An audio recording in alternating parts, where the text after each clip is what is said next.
Hello everyone. So in the last class we discussed about the types of semiconductors. We saw that there are two types of semiconductors, intrinsic and extrinsic semiconductors, and there are two types of extrinsic semiconductors, P and N type semiconductors. Now what we'll start with today, the first topic is charge carrier in an extrinsic semiconductor. देखो इस particular topic में ज्यादा कुछ करने लायक नहीं है. यहाँ पर एक रिलेशन डिराइव कर रहे हैं Ne into NH is equal to Ni square. ये रिलेशन मैं ऑलरेडी तुम लोगों को बता चुकी हूँ. This is known as the law of mass action. अगर एग्जाम में आता है like what is law of mass action, derive its relation, then you can use this particular topic for that question. Now what is Ni here? Ni is representing the intrinsic carrier concentration. Ne is the free electron concentration and NH is the whole concentration.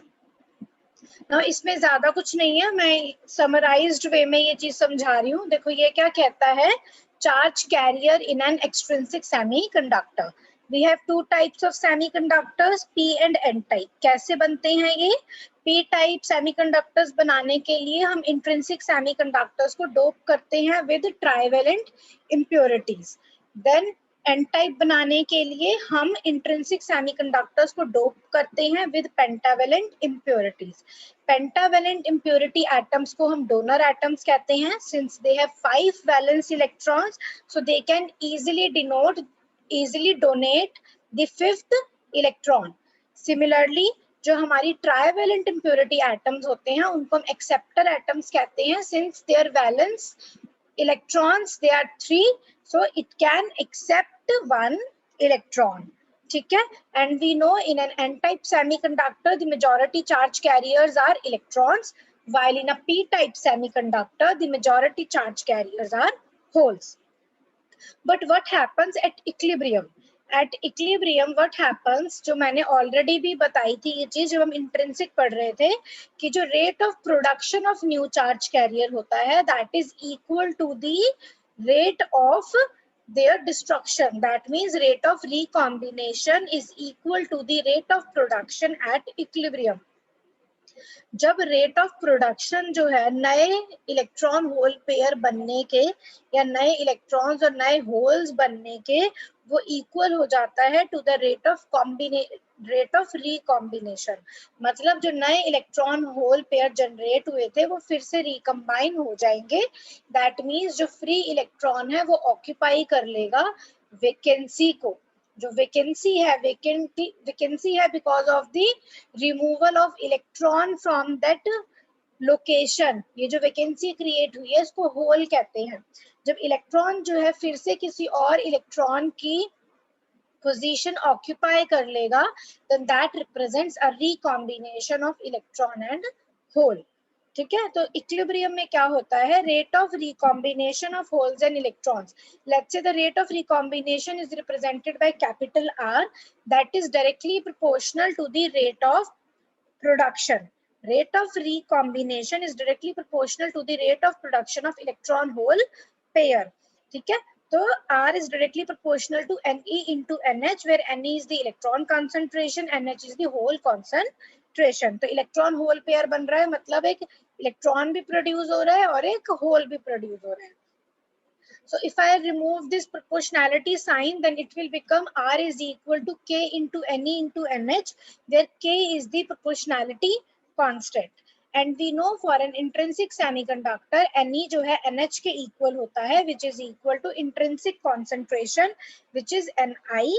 So substitute Ne is equal to Ni, NH is equal to Ni in this equation.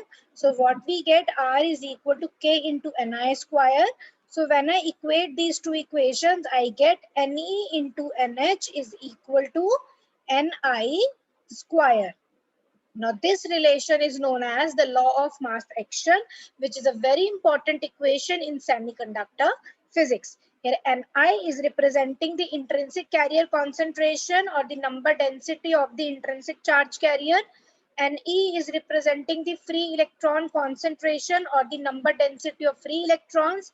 NH is representing the number density of holes, or it is also known as hole concentration. ठीक है, or you can say number of holes per unit volume. So this is the very important law known as the law of mass action, which gives Ne into NH is equal to Ni square. ये relation valid होता है whether the semiconductors are intrinsic or extrinsic. ठीक है, ये मैं already इसको in detail समझा चुकी हूँ. ठीक है, यहाँ डेरिवेशन में ज्यादा कुछ करने के लिए है नहीं, ना ज्यादा कुछ समझने के लिए, बस एक ये रिलेशन लिख सकते हो. Then you can directly write that Ne into NH is equal to Ni for an intrinsic semiconductor.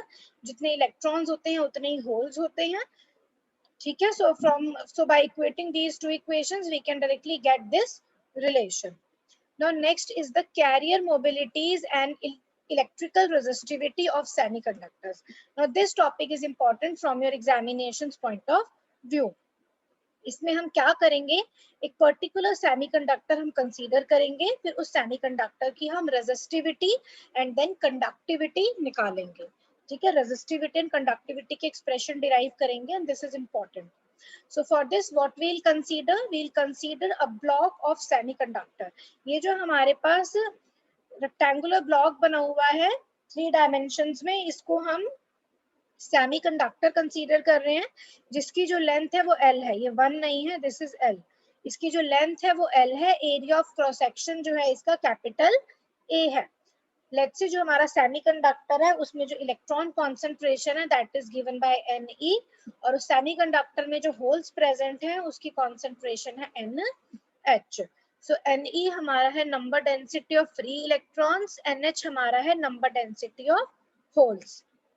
Next what happens, अभी क्या है, जब हम कोई एक्सटर्नल पोटेंशियल डिफरेंस अप्लाई नहीं करेंगे, ये जो हमारे फ्री इलेक्ट्रॉन्स और होल्स हैं they will move randomly inside the semiconductor in different directions. Now what happens, as soon as the potential difference V is applied, अब एक पाथ मिल गया इलेक्ट्रॉन्स और होल्स को. नाउ इलेक्ट्रॉन्स जो है they will drift towards the positive terminal being negatively charged, और जो holes है हमारे दे will move towards the negative terminal of the battery being positively charged. ठीक है, तो अगर इलेक्ट्रॉन्स और होल्स मूव कर रहे हैं that means current will flow inside the semiconductor. Let's say the total current that is flowing inside the semiconductor is denoted by capital I. Capital I हमारा क्या है, this is the total current flowing through the semiconductor and that will be equal to the IE plus IH. What is IE? This is the current which is produced inside the semiconductor because of the motion of free electrons. IH हमारा क्या है, this is the current because of the holes present inside the semiconductor. So IE is the current due to the motion of electrons. IH is the current due to the motion of holes. So the total current will be the sum of current due to electrons and current due to holes. Why? क्योंकि जो semiconductor है उसमें हमारे electrons और holes दोनों present होते हैं और दोनों ही कंट्रीब्यूट करते हैं टू दी करंट. ठीक है, तो IE हमारा है current due to the motion of electrons, IH हमारा है current due to the motion of holes. ठीक है, नाउ हम क्या करेंगे, जो तुम ऑलरेडी जो है स्कूल में मेटल्स और कंडक्टर्स पढ़ के आ चुके हो उसको हम यहाँ सेमीकंडक्टर से रिलेट करेंगे. नाउ करंट और ड्रिफ्ट वेलोसिटी के बीच में क्या रिलेशन होता है, मेटल्स वाले केसेस में तुमने ऑलरेडी पढ़ा है that I is equal to NeAVD. ठीक है, E क्या होता है, मेटल्स के केस में हमारा जो करंट प्रोड्यूस होता है that is only because of the electrons. Electrons जो है वो फ्रीली मूविंग होते हैं और जो हमारा करंट होता है वो उसकी वजह से होता है, वहां कोई होल्स का चक्कर नहीं होता मेटल्स के केस में. तो वहां पे सिंपल एक्सप्रेशन होती है करंट की NeAVD. A हमारा एरिया ऑफ क्रॉस सेक्शन होता है, E हमारा चार्ज होता है इलेक्ट्रॉन का, N क्या है, N is the number density of electrons, और VD क्या होता है, VD is the drift velocity of electrons. पर यहाँ पर हमारे पास क्या है, यहाँ पे सिर्फ इलेक्ट्रॉन्स नहीं है, होल्स भी प्रेजेंट है. तो IE हमारा क्या होगा, current due to the motion of electrons that is NeAVD. ठीक है, तो EA हमारा ये रहा, VD को हम रिप्रेजेंट कर रहे हैं यहाँ VE से, VE हमारा है drift velocity of free electrons, ठीक है, VD ही है, ये ड्रिफ्ट वेलोसिटी ही है, but here it is denoted bye V with a subscript E. तो VE is representing the drift velocity of electrons. NE is the number density of electrons. So NEAVE plus अब IH जो है हमारा current due to the motion of holes, उसको we can write as EA as it is a VD. The drift velocity of holes is represented by V with a subscript H. H is representing holes. So VH is the drift velocity of holes and number density of holes जो है it is represented by N with a subscript H. So दोनों में से we can take EA common, तो current हमारा कितना आ गया, EA into NEVE plus NHVH. NE is the number density of electrons, VE is the drift velocity of electrons, NH is the number density of holes, VH is the drift velocity of holes. ठीक है, यहाँ already लिखा है. So we are now writing down the expressions of current in terms of number densities and drift velocities of electrons and holes. ठीक है, तो हमारे पास final expression ये आई. Next, from Ohm's law we know that V is equal to IR, so I is equal to V upon R, where V क्या है, जो हमने पोटेंशियल डिफरेंस अप्लाई करी है टू द सेमीकंडक्टर. R क्या है, R is the resistance that is offered by the semiconductor to the flow of current. So substitute the value of current in the equation 6.7. We get V upon R is equal to E into A in brackets NEVE plus NHVH. Now we are applying the potential difference. So electric field is set up across the semiconductor. And what is the relation between electric field and potential difference? We already know. Electric field E is equal to V upon L, where L is the length of the semiconductor. You're already aware about this relation. तो V हमारा क्या हो गया, E into L. Substitute over here. So V becomes EL upon R is equal to this thing. Next, ये जो हमारा area of cross section है in the right hand side of this equation, I can take it to the denominator of the left hand side. So it becomes E upon RA upon L. इस तरीके से लिख सकते हैं. And right hand side will be E into NEVE plus NHVH. Now what is RA upon L? What is resistance in terms of resistivity? We know R is equal to rho L by A. तो rho क्या हो गया, RA upon L, where rho is the resistivity of the material of the conductor. Here that material is the semiconductor. So it becomes E upon rho is equal to E into NEVE plus NHVH. Now what we have to find here, we have to find resistivity and the conductivity of a semiconductor. Now अब हम वो कैसे निकालेंगे? We have to get rid of this electric field. कैसे get rid होंगे इससे? देखो right hand side पे हमारे पास drift velocity है, लेफ्ट हैंड साइड पे हमारे पास इलेक्ट्रिक फील्ड है. Now what is the relation between drift velocity and electric field? You already know mobility हमारा क्या होता है. Mobility is the ratio of drift velocity to the electric field. ठीक है, you already know what is mobility. ठीक है, तो यहाँ पर मोबिलिटी ऑफ इलेक्ट्रॉन्स अलग होगा, मोबिलिटी ऑफ होल्स अलग होगा. मोबिलिटी ऑफ इलेक्ट्रॉन्स क्या होगा हमारा, drift velocity of electrons divided by electric field. Mobility of holes होगा drift velocity of holes, that is VH divided by electric field. We already know by definition that mobility of carrier, that carrier can be anything, can be electrons or can be holes. Metals के case में we take these carriers as electrons. Semiconductors में they can be electrons, they can be holes. So by definition, mobility is the drift velocity per unit electric field. और drift velocity किसकी? Of the charge carriers. ठीक है? So what will be the mobility of electrons? Let's say this is represented by mu with a subscript E. E is representing electrons, and the mobility of holes is mu into H, where H is representing holes. So by definition, mobility of electrons क्या होगा? Drift velocity of electrons per unit electric field, and mobility of holes will be drift velocity of holes per unit electric field. Now substitute drift velocity of electrons and holes from this equation 6.10 in the equation 6.9. तो VE को we can write mu E into E, mu H को we can write mu H into capital E. तो capital E जो है हमारा left hand side पे भी है, राइट हैंड साइड पे भी है, तो वो कैंसल आउट हो जाएगा. इसको खुद से भी अगर सॉल्व करके देखोगे, so this equation can now be written as this: 1 upon rho is equal to E into NE mu E plus NH mu H. So we are now representing resistivity of semiconductor in terms of concentrations and mobilities. ठीक है, concentrations क्या है? Ne and NH. mobilities क्या है? mu E and mu H. Ne और mu E है electrons की, NH और mu H है होल्स की concentration and mobility respectively. तो ये हमारी आ गई द एक्सप्रेशन ऑफ रेजिस्टिविटी. ठीक है, और you can write rho is equal to 1 upon E into in brackets NE mu E plus NH mu H. Exam में अगर डेरिवेशन में रेजिस्टिविटी मांगते हैं तो यहाँ से you can find rho which is equal to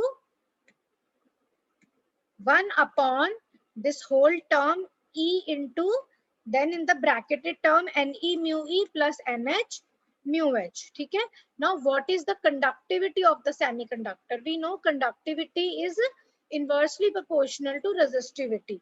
So 1 upon rho is equal to sigma, where sigma is representing the conductivity of the semiconductor. So what we get now, sigma is equal to E into NE mu E plus NH mu H. Now this is the very important relation in semiconductors, which is known as the conductivity of a semiconductor.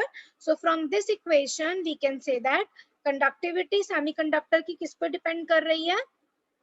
E तो charge of electron है या hole है which is constant 1.6 into 10 raised to power minus 19 coulombs. ठीक है, किस पर depend कर रहा है? It depends upon the mobilities of electrons and holes mu E and mu H. And it is also depending on the number densities of electrons and holes, that is Ne and NH. Now ये जो हमारा relation है, this is the conductivity of a semiconductor. और वो semiconductor हमारा कौन सा है? Intrinsic semiconductor. ठीक है, यहाँ किसी ने extrinsic लिख रखा है. This is for intrinsic semiconductors, pure semiconductors. क्यों? क्योंकि pure semiconductors में हमारे पास electrons और holes जो हैं दोनों ही प्रेजेंट होते हैं इन इक्वल प्रोपोर्शंस. ठीक है, जितने इलेक्ट्रॉन्स प्रेजेंट होते हैं उतने ही होल्स. Ne जो है that is equal to NH. तो अगर हमारा Ne जो है NH के इक्वल है तो इसको हम कैसे लिख सकते हैं? N into E into mu E plus mu H. ठीक है, तो या फिर हम इसको अलग अलग भी लिख सकते हैं. अगर हमारे पास एक्सट्रिंसिक सेमीकंडक्टर है, देखो एक्सट्रिंसिक सेमीकंडक्टर्स दो तरीके के होते हैं, P type and N type. अगर हमारा N टाइप एक्सट्रिंसिक सेमीकंडक्टर है, देखो N टाइप का मतलब क्या है कि जो हमारी नंबर डेंसिटी है इलेक्ट्रॉन्स की वो बहुत ज्यादा होती है as compare to the number density of holes. ठीक है, तो हमारी जो ये इक्वेशन है 6.13, इसमें वी कैन नेग्लेक्ट NH वाले term in comparison to NE वाला टर्म. तो हमारी जो conductivity होती है of a N type semiconductor, that is basically equal to N with the subscript E into mu E. This is the conductivity of a N type semiconductor. और अगर हमारा P type semiconductor, देखो N type semiconductor को हम represent कर देते हैं sigma with a subscript N और अ सबस्क्रिप्ट E. यहाँ पर E रिप्रेजेंट कर रहे हैं तो मैं E ही कंसीडर करूंगी. नाउ कंडक्टिविटी क्या होती है of a P type semiconductor? Conductivity of P type semiconductor can be represented by sigma P और H. ठीक है, H हमारा होल्स है, इसको मैं हटा देती हूँ, कंफ्यूज नहीं होना. नाउ सिग्मा H हमारा किस तरीके से हो जाता है? This is equal to NH into E into mu H. This is for a p-type semiconductor. Why?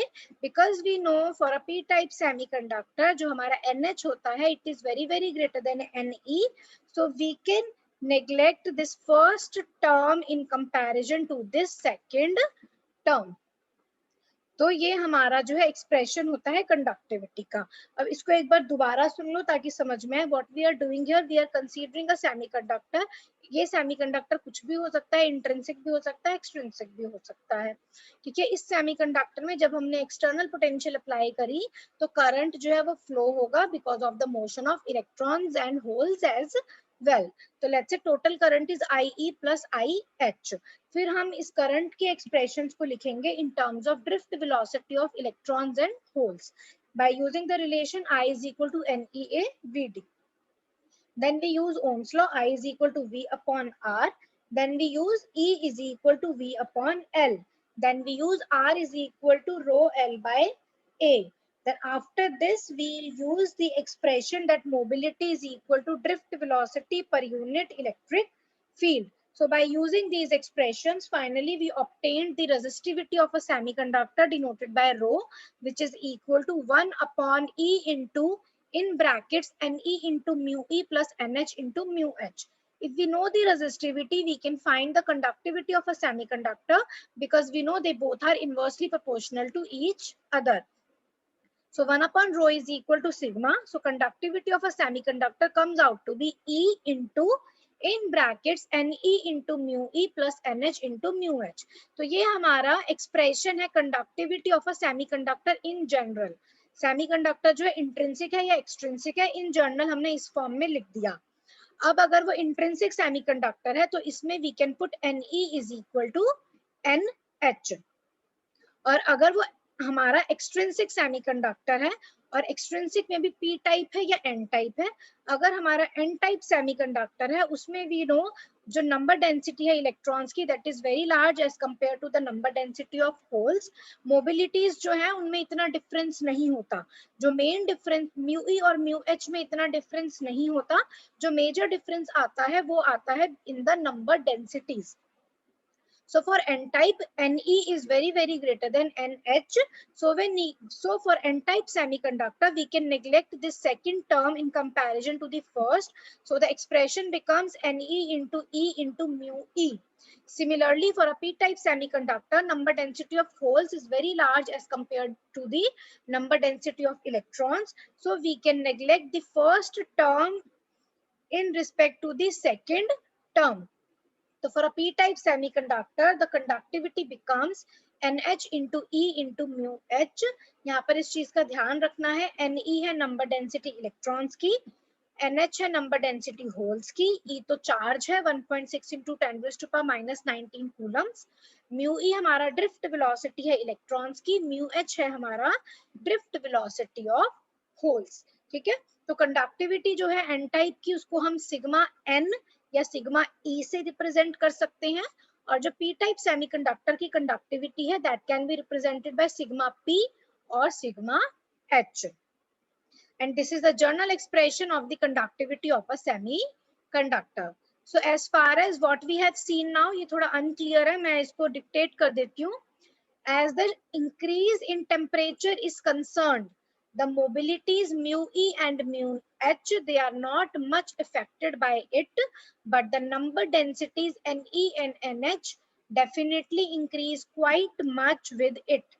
We therefore note that rise in conductivity with rise in temperature of a semiconductor is mainly due to the increase in carrier concentrations. ये क्या कह रहा है? देखो यहाँ पर हमारी जो कंडक्टिविटी है it depends on two factors. One is the mobilities of electrons and holes and another one is the number densities of electrons and holes. ये कहता है जब हम टेम्परेचर बढ़ाते हैं हम क्या कहते हैं? When we increase the temperature conductivity of a semiconductor increases. तो जो कंडक्टिविटी इंक्रीज होती है सेमीकंडक्टर की वो मेनली इंक्रीज होती है because of increase in Ne and NH as we increase the temperature, not because of mu E and mu H. क्या होता है जब हम सेमीकंडक्टर का टेम्परेचर बढ़ाते हैं तो कोवेलेंट बॉन्ड्स ब्रेक होते हैं, जिस वजह से कंडक्शन बैंड में ज्यादा से ज्यादा फ्री इलेक्ट्रॉन्स प्रोड्यूस होते हैं और वैलेंस बैंड में होल्स. तो Ne और NH हमारे बढ़ते हैं, Ne और NH बढ़ने से कंडक्टिविटी बढ़ेगी, पर जो मोबिलिटीज हैं इलेक्ट्रॉन्स और होल्स की, they actually decreases with increase in temperature, ठीक है, बट जो डिक्रीज है हमारा वो इतना नहीं होता जितना इंक्रीज होता है नंबर डेंसिटीज का। So over and all conductivity जो है it increases for a semiconductor when we increase the temperature, and this increase in conductivity is only because of the increase in the number densities of electrons and holes as we increase the temperature, ठीक है, इसका ये मतलब है। ये चीज जो है दोबारा यहाँ पर भी देखोगे, now this is saying what is the effect of temperature on conductivity of semiconductors. We know that conductivity of a semiconductor increases as we increase the temperature. ये हमने डेरिवेशन में अभी ऑलरेडी देखा, and this derivation is very important, मैं दोबारा बोल रही हूँ। ये जो कंडक्टिविटी है हमारी depends upon the mobilities of the charge carriers and the number density of the charge carriers. That means Ne and NH. Mobilities means mu E and mu H. Now what happens as we increase the temperature, the mobility of the charge carriers of electrons and holes, mobility of charge carriers, that means electrons and holes in a semiconductor decreases.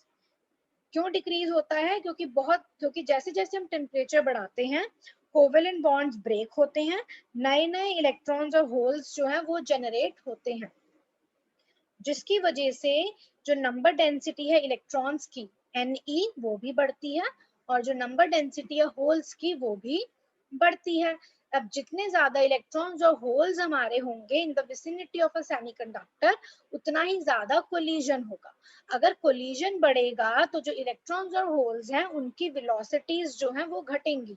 अगर electrons और holes की velocity पे फर्क पड़ता है because of collision, and we know mobility जो है it is directly proportional to velocity. Mobility is drift velocity per unit electric field. तो अगर velocity कम होगी तो mobility भी कम होगी। This is why as we increase the temperature, either it is metal or semiconductor, in both the cases mobility decreases with increase in temperature. But conductors में तो हम कहते हैं conductivity decreases with increase in temperature, but semiconductor में conductivity increase क्यों होती है with increase in temperature? अगर मोबिलिटीज डिक्रीज हो रही हैं, वो इंक्रीज होती है because of the increase in number density of charge carriers. With rise in temperature, more and more electrons cross the forbidden energy gap and jump from the valence band to the conduction band. That means electrons जो हैं they will become free after breaking the covalent bond. So this will increase the number density of electrons in the conduction band and the number density of holes in the valence band. And the increase in number density of electrons and holes is so large that the conductivity increases with increase in temperature despite of decrease in the mobility of charge carriers. अगर mobility of charge carriers decrease भी हो रही हैं तो भी जो है conductivity increase होती है, बिकॉज नंबर डेंसिटी जो है इलेक्ट्रॉन्स और होल्स की वो बहुत ज्यादा बढ़ जाती है as we increase the temperature. So in general conductivity of a semiconductor increases with rise in temperature. और रेजिस्टिविटी हमारा क्या होता है? This is the reciprocal of conductivity, rho is equal to 1 upon sigma और sigma is equal to 1 upon rho. So if the conductivity of a semiconductor increases with increase in temperature, that means the resistivity or the resistance of the semiconductor decreases with increase in temperature. ठीक है? अगर exam में question आता है like why conductivity of semiconductor increases with increase in temperature, then you can write the answer from here. ठीक है? सबसे पहले सिग्मा की एक्सप्रेशन लिख देना, डिपेंडिंग अपॉन कि कितने मार्क्स का क्वेश्चन है। अगर सिर्फ थ्योरेटिकल क्वेश्चन है तो यहाँ पे एक्सप्लेन कर सकते हो, और अगर ज्यादा मार्क्स का क्वेश्चन है तो first derive the expression for the conductivity of a semiconductor, then you can write that from this expression we can say that conductivity depends on two factors. One is the mobility mu E and mu H, another one is the number density Ne and NH. After that you can proceed with this paragraph. Now अब क्या है? थोड़ा बहुत यहाँ differences दे रखे हैं जो already तुम पढ़ चुके हो, बस उसको यहाँ पर कॉम्पैक्ट फॉर्म में लिखा हुआ है. First is the difference between intrinsic and extrinsic semiconductors. Now, intrinsic semiconductor क्या होता है? This is also known as pure semiconductor, in which no impurities are added. Examples are silicon and germanium. This is germanium. क्या गलत लिखा हुआ है? Extrinsic semiconductors क्या होते हैं? They are impure semiconductors. ठीक है, जिसमें हम जो बनते हैं because of the addition of impurity atoms to the intrinsic or pure semiconductor.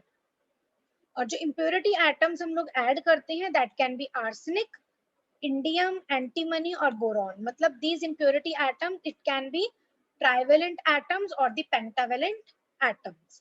Next, intrinsic में जो नंबर ऑफ इलेक्ट्रॉन्स हैं कंडक्शन बैंड में और जो नंबर ऑफ होल्स हैं वैलेंस बैंड में दे आर इक्वल.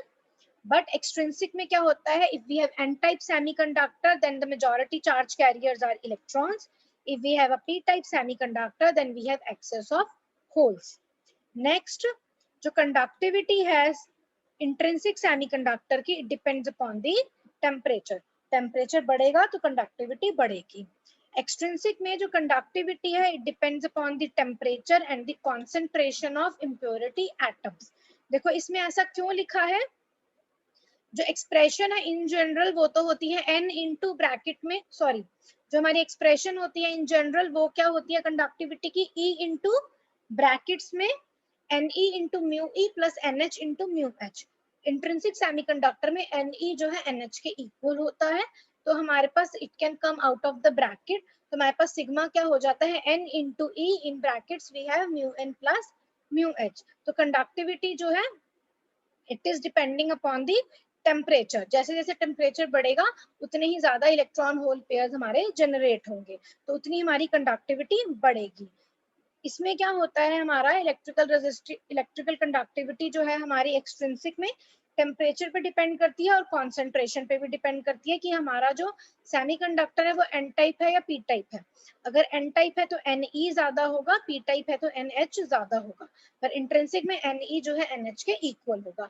इस वजह से ये लिखा है, वरना थर्ड पॉइंट का इतना सिग्निफिकेंस है नहीं. Now next difference, the forbidden energy gap is large. Intrinsic में जो फॉरबिडन एनर्जी गैप है वो ज्यादा होता है. हम बहुत ज्यादा एनर्जी हमें प्रोवाइड करनी पड़ती है to increase the conductivity of intrinsic semiconductor. जब हम बहुत ज्यादा एनर्जी प्रोवाइड करते हैं तब कोवेलेंट बॉन्ड्स ब्रेक होते हैं और फ्री इलेक्ट्रॉन्स और होल्स जो है वो जनरेट होते हैं. लेकिन सेमीकंडक्टर में, एक्सट्रिंसिक सेमीकंडक्टर में क्या होता है? अगर हमारे पास एन टाइप सेमीकंडक्टर है तो वैलेंस बैंड और कंडक्शन बैंड के बीच में we have a donor level, ठीक है, which is close to the bottom of the conduction band. और अगर पी टाइप सेमीकंडक्टर है तो वैलेंस बैंड और कंडक्शन बैंड के बीच में we have acceptor level which is close to the top of the valence band. ठीक है, तो ये जो एक्स्ट्रा एनर्जी लेवल क्रिएट होता है इसकी वजह से फॉरबिडन एनर्जी गैप जो है स्मॉल हो जाता है. हम अगर थोड़ी सी भी एनर्जी देते हैं तो जो डोनर लेवल पे इलेक्ट्रॉन्स प्रेजेंट है they will immediately move to the conduction band and will be responsible for the conduction. तो इस वजह से जो कंडक्टिविटी है एक्सट्रिंसिक की वो ज्यादा होती है, इंट्रिंसिक की कम होती है, which is the fifth difference, that in intrinsic semiconductor the conductivity is small while in extrinsic semiconductor the conductivity is very large. ठीक है, नेक्स्ट क्या है? Difference between N type and P type semiconductor. N type semiconductor कैसे बनते हैं? जब हम pure semiconductors को डोप कर देते हैं with the pentavalent impurities.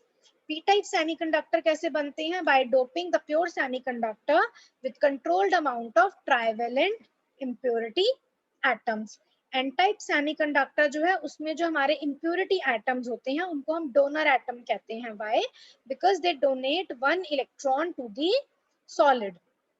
But P type semiconductor में जो हमारे इंप्योरिटी एटम्स होते हैं उनको हम एक्सेप्टर एटम्स बोलते हैं. Why?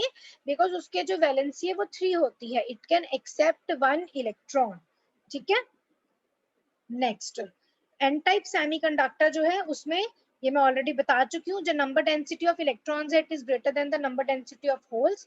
while in p type semiconductor number density of holes is very large as compared to the number density of electrons. Next, n type में we know that electrons are the majority charge carriers while holes are the minority charge carriers.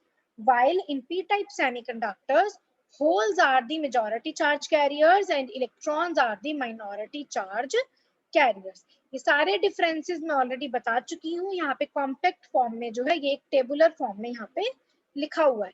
Exam में ये questions आ भी जाते हैं. What are the differences between intrinsic and extrinsic semiconductors? What are the difference between n-type and p-type semiconductors? And these are very easy questions. ठीक है. The last topic that we will see today is the some important properties of semiconductors. ये भी हमने जो अब तक पढ़ा है उसको यहाँ पे summarized way में लिखा है. फर्स्ट प्रॉपर्टी क्या है मैंने ऑलरेडी बताया था. At 0 kelvin, that means at T is equal to 0 kelvin, semiconductors जो है they behave as insulators. Or you can say that at very low temperatures, the intrinsic semiconductors, they behave as insulators, while at 0 Kelvin, extrinsic semiconductors जो होते हैं, they also behave as insulators.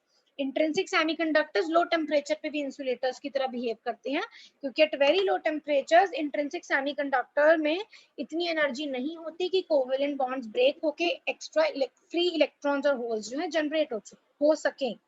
But extrinsic में क्या होता है, लो temperatures पे ही अगर N type है तो जो हमारा फिफ्थ इलेक्ट्रॉन होता है इम्प्योरिटी एटम का वो लूजली बाउंड होता है टू द इम्प्योरिटी एटम.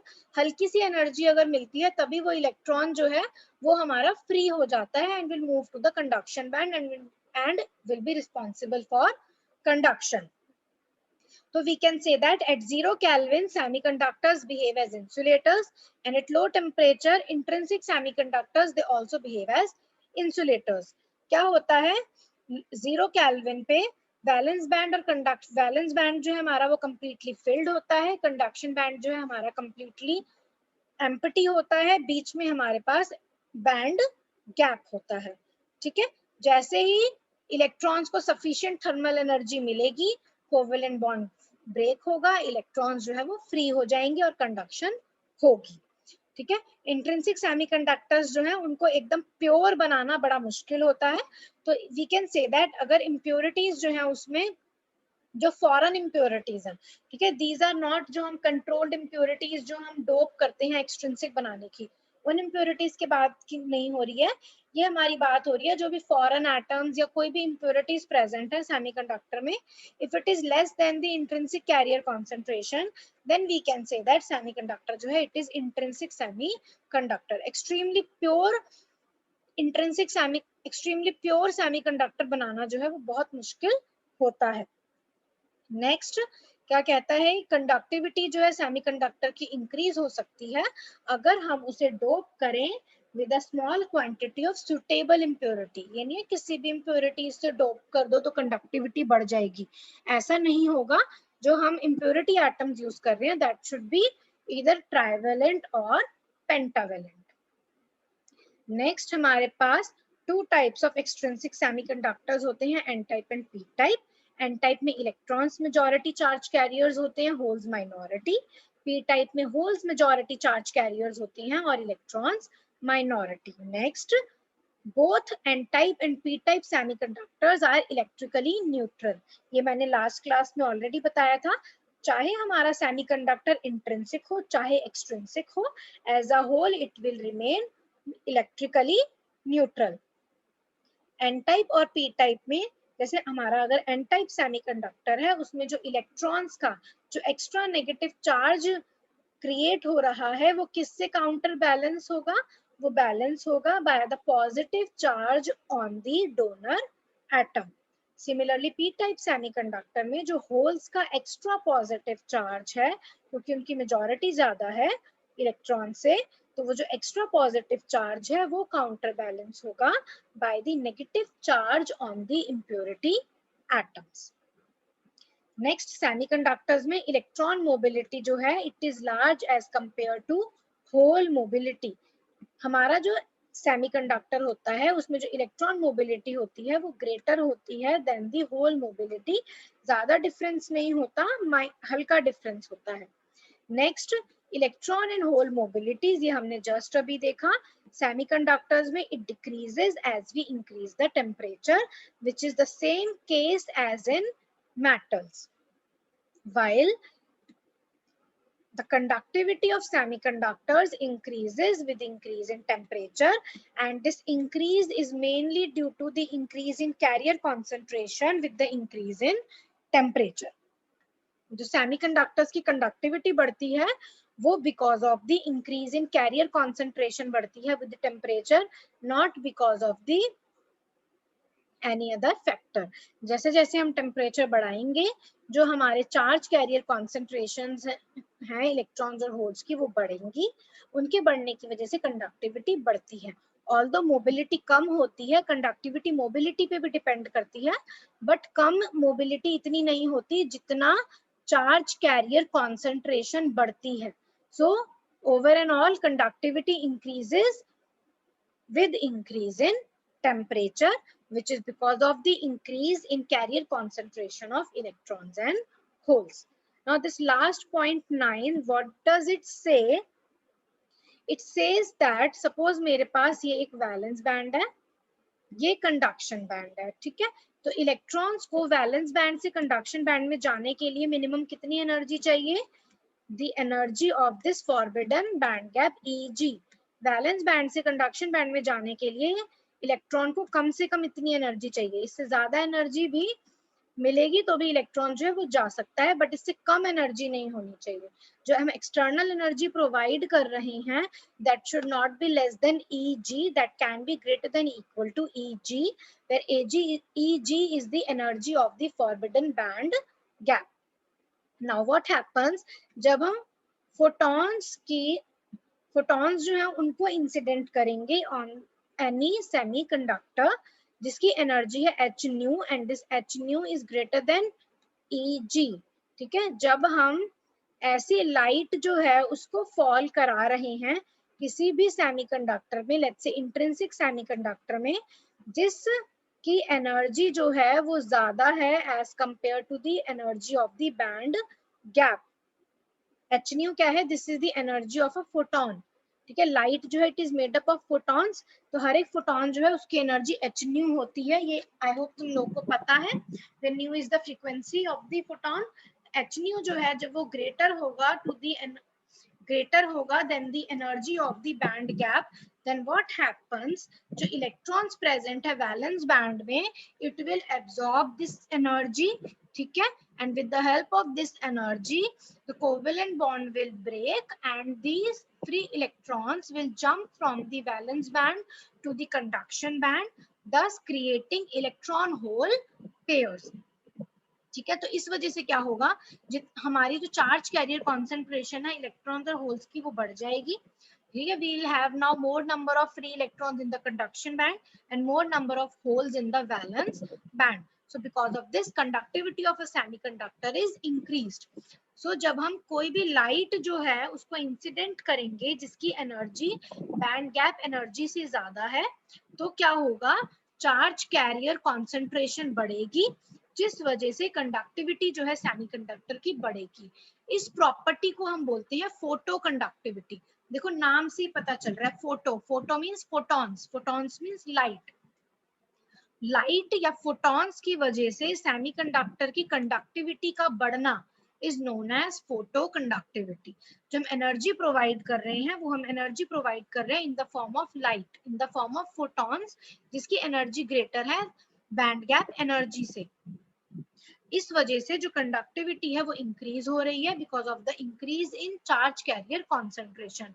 तो चार्ज कैरियर कॉन्सेंट्रेशन जो है हमें उसको बढ़ाना है कंडक्टिविटी बढ़ाने के लिए. दैट मीन्स हमें जो इलेक्ट्रॉन्स है उनको इतनी एनर्जी प्रोवाइड करनी है कि वो कोवेलेंट बॉन्ड को ब्रेक करके वैलेंस बैंड से कंडक्शन बैंड में चला जाए. ठीक है. तो अगर लाइट की वजह से, फोटॉन्स की वजह से ये कंडक्टिविटी बढ़ रही है then this property is known as photo conductivity. ठीक है.